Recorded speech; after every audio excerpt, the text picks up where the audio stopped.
Using a 19mm socket, let's go ahead and remove our lug nuts.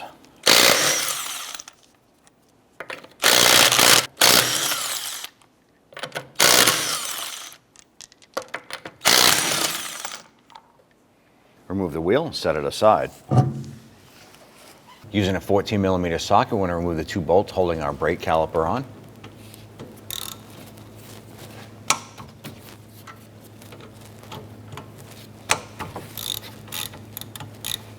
Spin those bolts out and set those aside. Use our pry bar or pry tool, whatever you have. Go ahead and work that caliper off.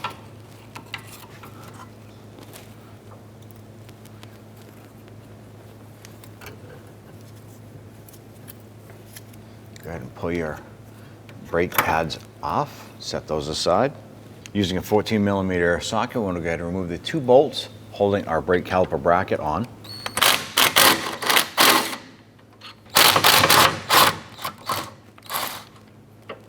Once those bolts are out, go ahead and grab that caliper bracket, take that and set it aside. Using a 12mm socket, we want to go ahead and remove our slide pins here.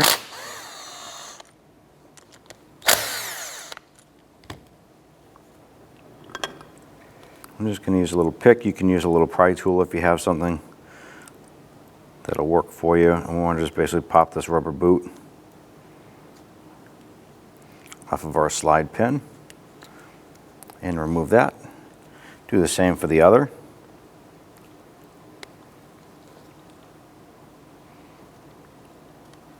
Go ahead and pop the boots out. There's a limited amount of grease on this here. What we're going to do is add a little bit here and a little bit inside.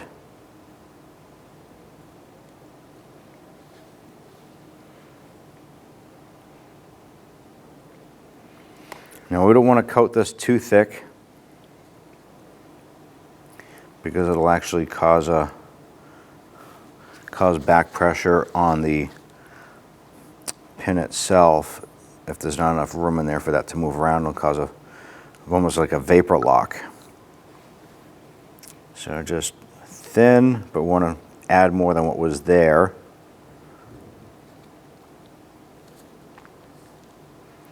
Go ahead and slide that in.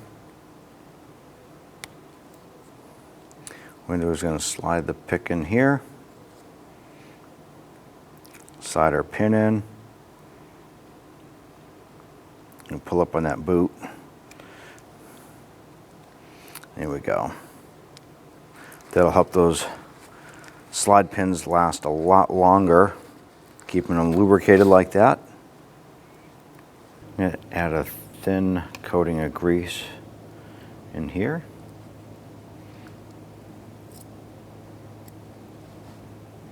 These are our brake pad shims or slides.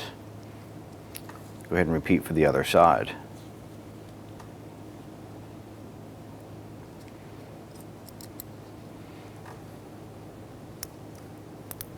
Take your brake caliper and your anti-rattle clip. I'm going to slide this in. When we install this here, I want to make sure that the little tabs come through on the other side. Install your new caliper bracket. Go ahead and get the bolts started in here. Once those are started, we can go ahead and get those snug down into place.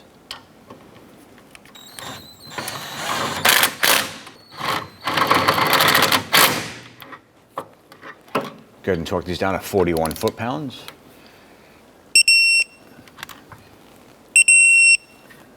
Install your brake pads. Slide that down. Put your squeak tab on the back side. Take your outboard pad, line that up, slide that in. Now on the back side of our caliper here, we have the flex hose here. I'm going to go ahead and remove this here using a 12mm socket. You want to be careful. You want to have a catch can underneath because brake fluid will come out of the hose. Brake fluid will come out of the piston area on the caliper.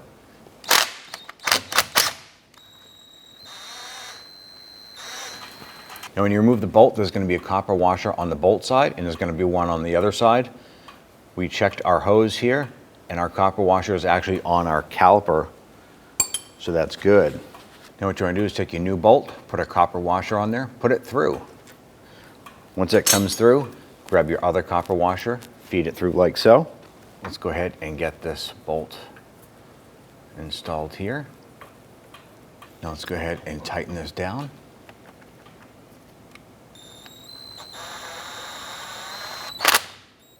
Now we can go ahead and wipe down the residual brake fluid from here. Now that we have our hose on, let's go ahead and put the caliper onto our brake pads here.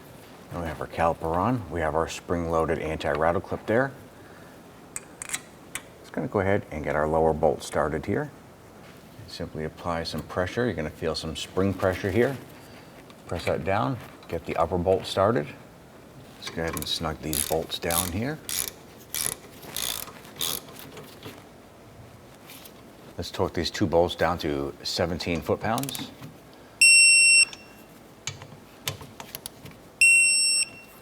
Let's torque down our flex hose bolt to 25 foot-pounds.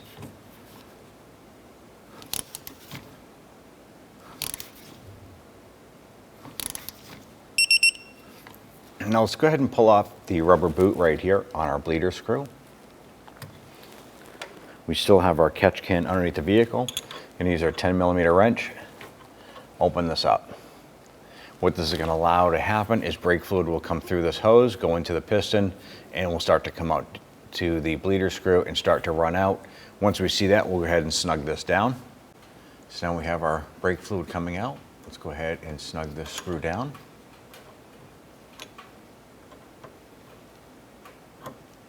And once it bottoms out, you just want to give it just that little bit more. You don't want to make it super, super tight.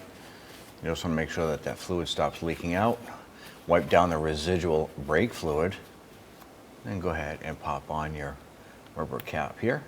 Now what you want to do is get in the vehicle and you want to press the brake all the way down several times. It's going to go to the floor the first couple pumps, and then it should firm up.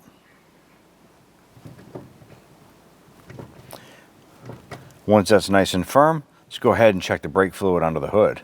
I want to go ahead and pop this cover off underneath the hood.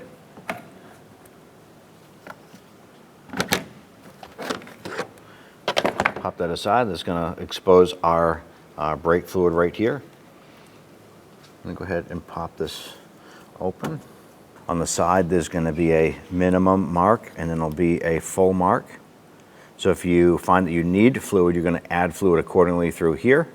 And you're going to want you to come up to the full mark. Once you're all set, put your cover back on. Our brake fluid is good where it's at. Go ahead and reinstall the cover here. You take your wheel. Go ahead and get that installed. We're going to get all 5 of our lug nuts started by hand, and then we'll go ahead and snug those down. Let's go ahead and snug these down.